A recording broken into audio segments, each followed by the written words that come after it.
नमस्कार, मैं हूं पवन त्यागी। महाराष्ट्र में उद्धव ठाकरे के लिए एक बहुत बड़ा झटका सुप्रीम कोर्ट से लगा है। सुप्रीम कोर्ट ने आरे कॉलोनी मेट्रो शेड बनाने की जो योजना थी उसको हरी झंडी दे दी है और रोक लगाने से मना करते हुए यह कह दिया है कि जो भी जरूरी कदम वहां सरकार को उठाने पड़े विकास के लिए जरूरी है। आपको यह बता दें कि सुप्रीम कोर्ट में एक याचिका डली थी कि वहां जो मेट्रो कार शेड बनाई जा रही है आरे कॉलोनी के पास उसको रोक दिया जाए, क्योंकि वहां 84 पेड़ ऐसे हैं जिनको अभी काटने की आवश्यकता है।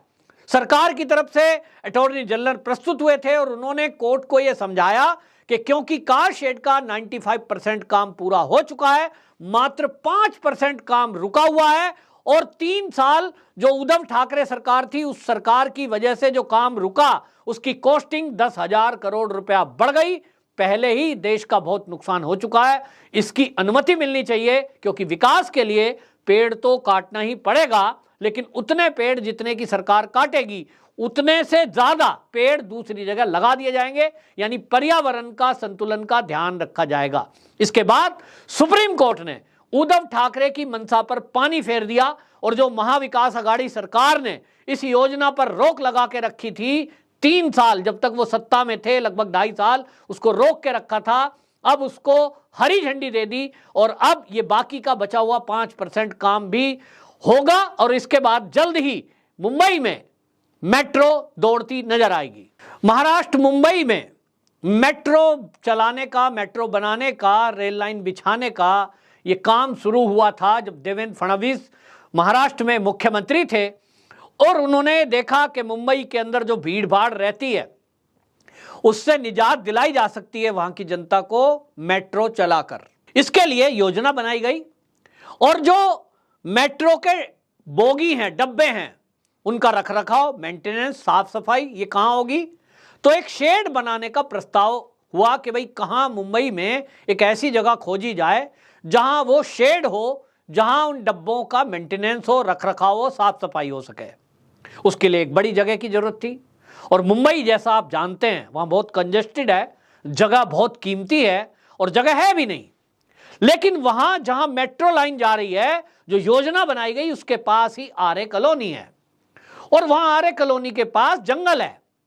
अब उस जंगल में यह हुआ कि भाई पेड़ हैं, पेड़ काटने के लिए पर्यावरण विभाग मना करता है, लेकिन उसकी परमिशन ली जाए, क्योंकि देश का अगर विकास होना है, देश में एयरपोर्ट बनने हैं, देश में रेलवे लाइन बनानी है, देश में कहीं हाईवेज बनाने हैं, तो पेड़ बीच में आएंगे, क्योंकि जंगल तो सब तरफ है।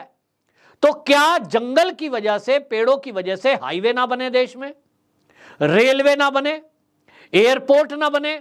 ये तो हो नहीं सकता।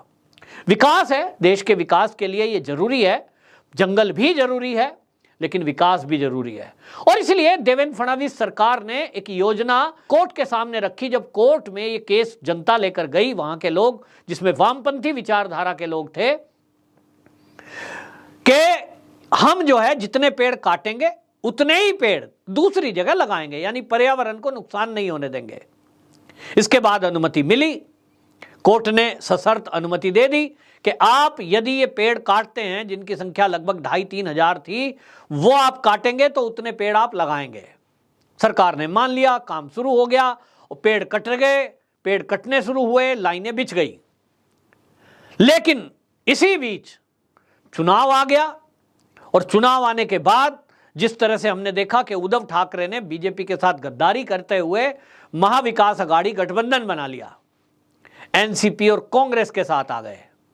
अब कांग्रेस के साथ आ गए तो ये जो आरे कॉलोनी कार शेड थी मेट्रो की, इसको बनने के लिए यदि कोई विरोध में था तो वो कांग्रेस थी, क्योंकि कुछ लोग उनमें ऐसे थे जो सोनिया गांधी जी से कहीं ना कहीं लिंक्ड थे। और इसीलिए सबसे पहला काम इस सरकार ने यह किया कि वो जो कार शेड थी उसका काम रुकवा दिया और कह दिया भाई इसको जहां जहां बन रहा है आरे कॉलोनी के पास, यहां से शिफ्ट कर दो। कहां शिफ्ट कर दो? 6 किलोमीटर दूर। 6 किलोमीटर दूर शिफ्ट करने का मतलब क्या है? जितना काम ये हुआ वो खर्चा, फिर वहां नया खर्चा, और 6 किलोमीटर दूर तक डब्बे रोज जाएंगे। गाड़ी आएगी, 6 किलोमीटर दूर जाएगी, वहां स्टे करेगी, वहीं पे साफ सफाई होगी, वहीं पे मेंटेनेंस होगी। अब इसको लेकर के शिफ्ट करने की बात आई तो सुप्रीम कोर्ट तक केस चला गया। यह हुआ भाई एक खर्चा हुआ है तो इस पर डबल खर्चा क्यों किया जाए। मामला रुकावट का आ गया, सुप्रीम कोर्ट ने उस पर रोक लगा दी, रोक दीजिए भाई काम, क्योंकि बाकी जो है फिर उसमें पेड़ पौधे और कटेंगे। लेकिन अब सुप्रीम कोर्ट ने बाकायदा जो अटॉर्नी जनरल हैं उनके माध्यम से जब केस दोबारा सुप्रीम कोर्ट में पहुंचा कि आप देखिए कि वो जो आर्य कॉलोनी है उसमें शेड बनाने का काम 90% तक पूरा कर लिया गया है, बल्कि 95% तक काम वो पूरा हो गया है। सोचिए 5% केवल काम अटका है, उसमें 84 पेड़ बीच में आ रहे हैं बस, जहां वो लाइन जानी है। अब इतने 2400 पेड़ कटे हैं, 80-84 पेड़ और कटने हैं, उसके लिए पर्यावरण विभाग रोक रहा है। तो कोर्ट से अनुमति चाहिए थी। जब महाविकास अघाड़ी सरकार थी वो अनुमति के लिए तैयार ही नहीं थी, अपनी तरफ से कोई वकील नहीं भेज रही थी और उनकी मंशा थी कि इसको रोक दिया जाए। लेकिन अब सुप्रीम कोर्ट ने सुनवाई करते हुए इसको अनुमति दे दी है कि विकास के लिए पेड़ भी काटने पड़ेंगे तो काटने चाहिए, क्योंकि विकास नहीं रुकना चाहिए। और मुंबई की एक बड़ी समस्या है ट्रांसपोर्ट। आप बस से जाइए, कार से जाइए, भीड़ सड़कों पर इतनी है, तो वहां पर लोकल ट्रेन चलती है, लेकिन लोकल ट्रेन का अगर आप हाल देख लेंगे तो आप वीडियोस देखते होंगे सोशल मीडिया पर, ट्रेन फुल चलती हैं, जगह नहीं है। तो मेट्रो एक ऑप्शन है, दिल्ली में हम देख रहे हैं, लखनऊ में हम देख रहे हैं, कई शहरों में मेट्रो जहां चली है एसी होता है, सुविधा भी होती है और आसानी से एक दूसरी जगह जा सकते हैं, उससे प्रदूषण भी कम होता है। तो सुप्रीम कोर्ट ने बाकायदा इसकी परमिशन दी है और अब यह भी कहा है कि जो रोक लगाने की याचिका विपक्ष की तरफ से, यानी अब तो जो है वो लोग जो राजनीति कर रहे थे इस मुद्दे पर, वो सुप्रीम कोर्ट में पहुंचे हुए थे, उन्होंने कहा साहब इस पर रोक लगा दीजिए, ये बनना नहीं चाहिए। वो रोक लगाने से सुप्रीम कोर्ट ने साफ मना कर दिया। तो एक बहुत बड़ा झटका ये उद्धव ठाकरे को है। अब उद्धव ठाकरे से किरीट सोमैया जो भाजपा के नेता हैं वो ये कह रहे हैं कि उद्धव ठाकरे क्या इस बात पर माफी मांगेंगे कि जो उन्होंने 3 साल इस काम को लटका के अटका के रखा, रोक के रखा, उनके इस 3 साल के ड्यूरेशन में जब ये काम रुका रहा है महाविकास अघाड़ी सरकार में, उसके कारण आज ये कॉस्टिंग इसकी 10,000 करोड़ बढ़ गई है। देश का पैसा, आपका और मेरा टैक्स का पैसा, यदि ये 3 साल पहले शेड बन गई होती तो इसकी कॉस्टिंग 10,000 करोड़ रुपए कम आती। रेट बढ़ गए जमीन के और उसके बाद वहां जो है संसाधन के रेट बढ़ गए। ये एक आकलन कोर्ट में दिया गया है, जिस पर किरीट सोमैया ने ट्वीट किया है कि इस पर क्या उद्धव ठाकरे जनता से, महाराष्ट्र की जनता से माफी मांगेंगे कि उन्होंने 3 साल इस काम को क्यों अटकाया, क्या मंशा थी, क्या मजबूरी थी। अरे भाई जनता के सुख के लिए था, 95% काम पूरा हो चुका था, 5% केवल काम अटका था और तुम कह रहे थे सारे को शिफ्ट कर दो। जेब से तो पैसा देना नहीं है, जनता का पैसा है, सरकारी खजाने से देना है, मुंह चलाना है बस कि कोई मकान बनाए और सारा मकान बन के तैयार हो गया, प्लास्टर भी हो गया, बस पुताई और पेंट रह गया और कोई कहे ये मकान हटाओ भाई यहां से शिफ्ट करो। अरे भाई प्लॉट है, उसके ऊपर बनाया है, फिर लेबर है, इतना खर्चा होने के बाद आप कहेंगे मकान को हटा लो, या तो पहले ही हट जाता, पहले नहीं हटाया तो पुताई पेंट केवल रह गया है, उसके बाद आप कह रहे हो खिड़की दरवाजे लगने रह गए और आप कहें साहब शिफ्ट करो इस बिल्डिंग को। तो एक अनावश्यक रूप से सरकार पर खर्चा पड़ता है और ये सरकार पे खर्चा नहीं पड़ता, आपके और मेरी जेब पर पड़ता है।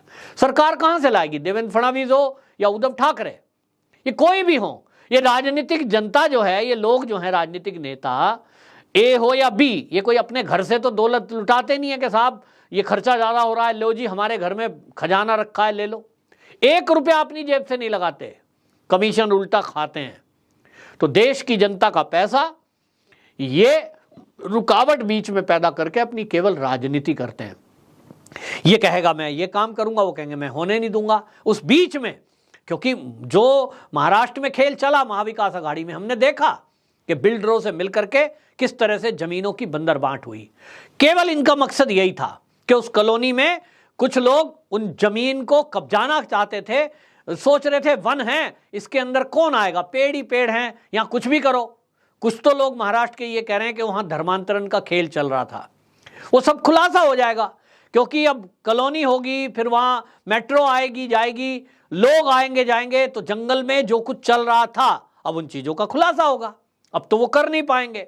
तो सबसे ज्यादा एक्टिव वो लोग हुए और उन्होंने कांग्रेस के थ्रू इन पर दबाव बनाया, और ये तो मान ही लेंगे। सोनिया मैडम जो कहेंगी वो कैसे नहीं हो सकता कि ये माने नहीं। ये तो केवल उद्धव ठाकरे जी एक रबर स्टैंप की तरह थे, मानना तो इन्हें था ही। लेकिन अब जब सुप्रीम कोर्ट ने ये कह दिया है कि ये जो मेट्रो है ये जनता की भलाई के लिए है और इसके विकास में कोई रुकावट नहीं आनी चाहिए, और हम इस पर स्टे नहीं करेंगे, इस पर रोक नहीं लगाएंगे, पेड़ काटने हैं तो पेड़ भी काटिए, इसकी भी अनुमति दी जाती है। सारे तथ्यों को जानने के बाद सुप्रीम कोर्ट ने यह फैसला दिया है। ये उद्धव ठाकरे के लिए वाकई में बहुत बड़ा झटका है। दूसरी तरफ इनके लिए एक आईना भी है कि आप राजनीति के लिए देश का नुकसान करते हैं तो आप देखिए 10,000 करोड़ रुपए का नुकसान आपने महाराष्ट्र का किया है। उधर जनता को जो सुविधा 3 साल पहले मिल जाती वो 3 साल डिले की है। आखिरकार इसके लिए उद्धव ठाकरे जी जनता से माफी मांगेंगे, ये किरीट सोमैया जी का सवाल है। वंदे मातरम।